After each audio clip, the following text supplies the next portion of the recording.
So I'm going to start off with the bad news. The bad news is we got delayed moving all this stuff into and missing some parts, so you're not going to get a really awesome visual. So you guys are going to get the video version. So hopefully a little bit afterwards we'll set this demo up someplace else, and we'll let you guys see some physical damage firsthand. So first with the bad news, and then the warning that we don't need. So the original warning was this will be a presentation on physical damage, and there was going to be loud bangs and stuff. But now you'll get video of loud bangs and stuff instead of actual loud bangs. So just briefly then, lately I've had a few comments that I've been doing lots of presentations on chemical processes and that type of stuff, and I've really been neglecting the actual power guys. And so this one actually is going to be mostly geared towards chemical and manufacturing systems. But if you like power type stuff, then over at the ICS Village later this weekend, then Shaw, Cullis, and Thuin will have a model of the West Coast power grid that you can sit down there and try and take out stations and try and destabilize the West Coast power grid. So that'll be really fun if you're actually into power and that. So Sergey Bradis talks a lot about exploitation, and he talks about software exploitation, and he says that software exploitation can be described as unexpected computation. You throw some stuff in there and it goes. So once you start studying physical damage, then cyber-physical exploitation can be described as unexpected physics. There's a process that's supposed to do something, and you, the attacker, are attempting to run over there, grab the process, and make it do something entirely different. Usually that doesn't happen out towards anybody else. So where we're falling in this presentation in kind of the stages of things. So for those of you that haven't seen any of my other presentations, so hacking process control systems generally falls down into the stages. So first you have the access stage where you have to go hack into the process. So you're sitting in your coffee shop over in France and you really hate some company somewhere, and you've got to actually hack in across it. So next, you've got to go through the discovery phase. That's where you grab all the screenshots, one-line diagrams, everything you can find on this place, and try to figure out how it's physically laid out. A plant is a series of pipes, valves, pumps, and you need to know that. Finally, we hit the control phase. So a process is actually a dynamic thing. So if you come over there and look at it, it's like, hoo-hoo, here's a boiler, and there's a burner under it. I'm just going to crank the burner all the way up, and I'm going to make the boiler explode, and all things will be bad. That usually isn't what happens. Usually when you crank up the boiler, the temperature happens, and all the pieces of this process are related in a physics relationship. So if you increase the temperature, you also increase the pressure, you may increase flows, etc. And that's going to cascade down through the process and set off alarms, shutdown routines are going to kick in, and all that type of stuff. So in this presentation, you're assumed to do all that. So then we're hitting the damage phase, which is mostly what this is about. And so back at Black Hat in 2008, I described damage in a bunch of different ways. Inertial attacks where you spin things, exclusion attacks, those types of things. But I haven't talked a lot about the mechanism of physical damage. And so we're going to be talking about that today.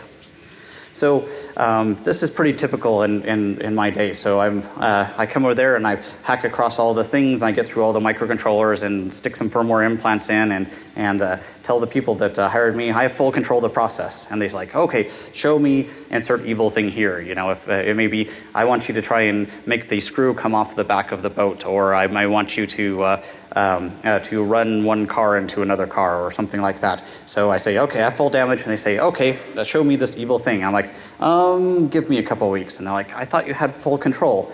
And so the problem is Hollywood has conditioned us that once we get into a control, there's a big red button that says, mash the big red button, and things explode and stuff goes everywhere. And so in reality, you've got to analyze the process and actually build your big red button. So there's a lot of attacks that are specific to the process. So in the vinyl acetate process that we study a lot, then it actually comes with a bunch of things that it says. It says the peak reactor temperature must remain below 200 degrees Celsius to prevent physical damage. And so that's something specific to the process. I just did one a little bit ago where they used some nasty acid, and the nasty acid gets above 40 degrees Celsius, then bad stuff happens. They say it's not actually an explosion, but it's close enough that nobody else would care. So every process has these specific attacks that can happen. And most of the time when you talk to engineers, we get what we call the salty cookie problem.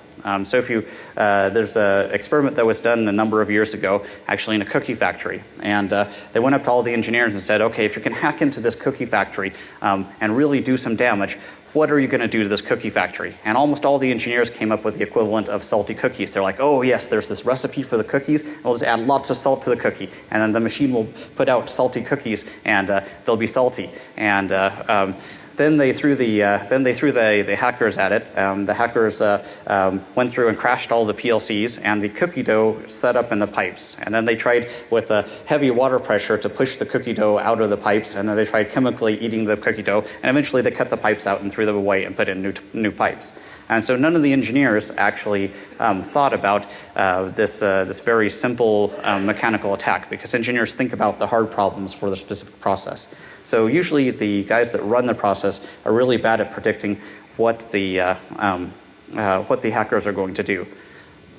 So if you're hacking into a process, this is probably what you already have. So this is just the layout of a vinyl acetate process. So you've pulled all these back in your discovery phase, and you figured out the layout of the process. But more than that, you probably have all this other stuff too. So you've got one-line diagrams that are running, so you know how things are hooked together. You've also done your dynamic manipulation, so you've watched disturbances propagate across it, so you know changes in this propagate across and cause ringing in these loops and that type of stuff. And probably you've already pulled back the ladder logic. You know how the ladder logic works, and you've done all your research on particular plants and look to see how these plants have historically failed in the past. So one place I always go to is like the National Chemical Safety Board. So you can go look up, okay, vinyl acetate plant, and then you pull up all the things about all the ways the vinyl acetate plant has actually gone horribly bad. And you've probably also done all of your dynamic research. So you need to know how everything is interrelated. So if you touch something and it propagates, it'll propagate to all the rest of the pieces of the process. And you need to know how all that works in order to get it done. And so Marina Crotofil is actually doing a presentation on how to construct this dynamic view of the process, so that if you come in and disturb it, then it wiggles and you track the disturbances to all the places that it goes. So let's start with considering this process. So this is an HMI that I pulled off the internet years and years ago. People love publishing their stuff out on the internet. So this is obviously a heat exchanger loop of some sort. We have a tank full of acid and a tank full of basic detergent and some cooling water. And so those are probably there to neutralize the water as it's running through. And so we can go look at this and look at different things. So if we take acid and we put it into the pipe, and basic and we put it into the pipe, and an acid plus a base is going to make a salt plus a water and lots and lots of heat. So perhaps we could heat up this loop and push stuff through the heat exchanger. There's a bunch of stuff that we could do here that we could think about. And so I'm going to come back to this at the end of my presentation, and maybe people will have more ideas about what they could actually do. So this was going to be the my demo, and we'll just switch over and do this one as a video. So this is actually something most geeks can actually understand, which is a bootleg whiskey. So we have a hot tank. That's where you put all your mash, where you fermented all your alcohol. You heat it up with a control loop and get it all nice and hot, and then you transfer the alcohol vapors over into to the second tank, and then you cool that tank down and you start condensing it. And then there's a pump in the bottom that you pump out your alcohol. So on this particular one, then I'm just going to exit this real quick and go into video mode instead of doing it live. So in this particular case, I was going to show a steam collapse where we put it in. So this is basically this experiment for the last set of unlucky barrels in my shop before I came here. So so in this case, what we're going to do is we're going to for the attack is we were going to heat up the steam in the tank, transfer it to the other tank, and then kick in the cooling loop. And then the pressure increases, and you can kind of see the barrel popping down. And then eventually the pressure in the barrel is going to get to negative enough that the barrel will actually crush, which would have made a really awesome demo on stage, but unfortunately we didn't get it there. So let's talk about the actual mechanisms of physical damage and how we'd go about this. So the first thing that you usually find is place-shifting chemical reactions. So one of the things that as the attacker, then you're the great god of all the pipes and valves and switchy things. And so chemical reactions are supposed to take place in things like this, great big pressure vessels that are all stamped and rated and that type of stuff. So a lot of the times these things have heating and cooling sleeves, but they also have all the defenses that the process control guys build into them. They have pressure relief valves in case you overpressure them. They have catch basins sitting out below them in case stuff boils out over the top and runs into the bottom. They have burst discs that will relieve the pressure for sudden pressures, and they have ratings that says we've tested this thing out to so much pressure and it took it. So where and when something happens is almost completely under attacker control. So if we have a tank and a bunch of valves and switches, valves and pipes, then when those valves are open and closed are almost always the things that once you hack into it, you have control of. So you can heat stuff up and move it around. So this is a pretty common diagram where we have a couple of different tanks in the holding pond, and they're pumped through a common pipe up into the reaction vessel. So in this case, we can just reverse that and pump things back into the holding tanks, etc. We can move the chemical reaction of unreacted stuff up into the cracking column off to the left if we don't heat the tank up to its reaction temperature. So the problem with place-shifting chemical reactions is the heat.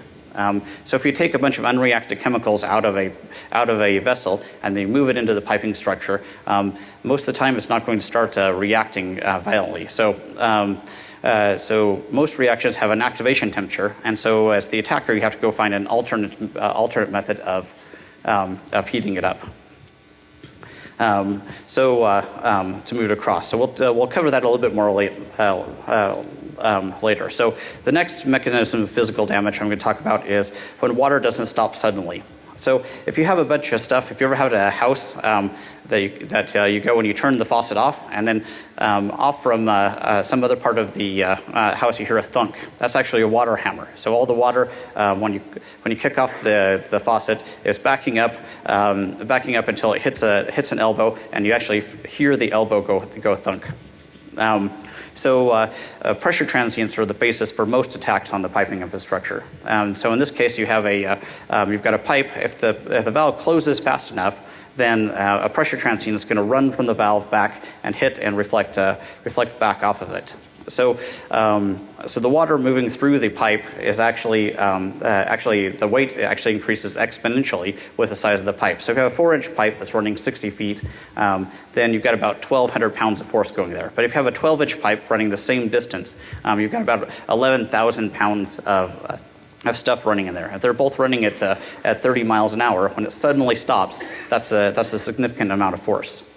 So whether or not the shock wave forms is actually dependent on the very last closing part of the valve. So as the valve's closing, it can close really fast, and it's only when the valve actually touches the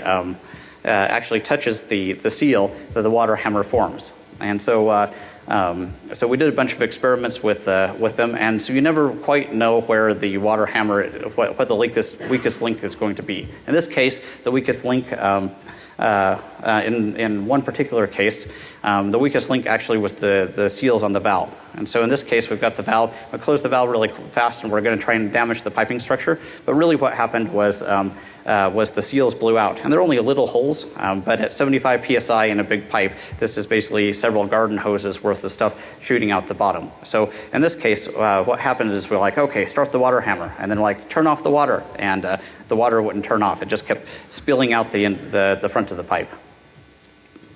So I'm going to skip that. So one of the things that you can get about water hammers is you have this big volume of water. It's moving through the pipe, and it comes to a sudden stop. That's a lot of energy. The energy there is almost always converted to heat. So if you go look to where a water hammer has actually destroyed a piping structure inside of a factory, one of the things that's almost always observed is that this water hammer is actually, the pipes are hot to the touch. So if you open the pipe and let the water slide through and you slam it and the water slams to a halt, it's going to turn most of that energy into heat. And if you open it and close it again and it slams to a halt again, you get heat again. So by cycling the valve, you can actually heat the chemicals, which is very useful in place shifting the chemical reactions from some place to someplace else. You can actually use the water hammer effect to actually heat the liquid. So this is a gravity hammer or a steam void collapse, and so this actually happened a couple of times in a big coal plant. And so in this case, what you've got is you've got a slug of steam inside of a liquid line, and so you have a cold water at the top and hot water at the bottom. So if you can push the slug of steam through the line, what happens is it bubbles up through the top, and as soon as the steam bubble pops through, the cold water drops down and hits the steam below. And what the steam then will transition from a gas into a liquid and actually create suction and suck the top back down and slam on top of it. And so if you've got several tons of water in the tank, then that's several tons of force that are sitting there popping on top of it. So you can also use check valves to start your water hammer. So a lot of times you put flow control valves. So everything's meant to pump in one direction, and you don't want it to pump back in the other direction. So the pumps kick on, pumps in the one direction, and it comes back, and the check valve slams shut. So you can also come over there and with a pump, kick the pump on and cause a water hammer by just pushing against the check valve and letting the check valve slam closed over and over again. So once you, besides water hammers, then you also have cases where pipes are meant to carry liquids. So I'll speed up a little bit. Pipes are meant to carry liquids, but interesting things happen when pipes carry liquids and gases. So if you actually have a pipe carrying the liquids and gases, and the gas is moving at a different speed than the liquid, as the gas flows over the liquid, it'll actually form little ripples in the liquid, and the ripples get bigger and bigger and bigger until they actually touch the top of the pipe. And once they touch the top of the pipe, they actually form a seal, and they take the water and they push it through the pipe really fast as all the pressure builds up behind it. And so the hard part about those are actually getting figuring out the stuff. But you can actually use this, what's called a biphase slug with piston effect. So in a biphase slug with piston effect, you actually get this effect where you get slugs running through the pipe, and then you get your unreacted chemical in the middle of it in some sort of vapor form. And if you close the valve really quick, the slug will actually push against and compress the liquid. And once the liquid is compressed, then it can drive it above its activation temperature, and you can get a chemical reaction. So the last one I'm going to cover real quick because I only have a few more minutes is a vacuum collapse. So we tend to build lots of things that are round because it's really efficient. And round things take lots of positive pressure. But round things tend not to take negative pressures very well. So if you look here, we have lots of instances of where negative pressure has happened. Then once you get the negative pressure, just like here, eventually you get something to buckle on the side and everything collapses down. So you can get down to negative 14 psi. So a steam collapse is a variation of vacuum collapse where you're actually going to put something hot into the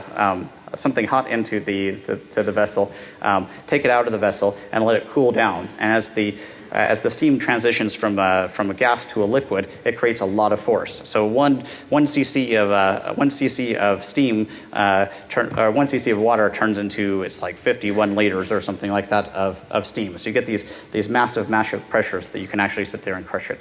So in the steam collapse, most pressure vessels are actually rated for a perfect vacuum. So if you take a big reaction vessel, you're not going to be able to collapse a big reaction vessel, because it will take a perfect vacuum.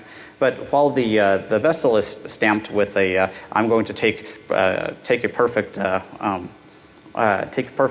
vessel, then all the stuff we bolt onto it isn't really rated for that. And more often replacing steel pipe with plastic pipe because it's cheaper and better and all those things.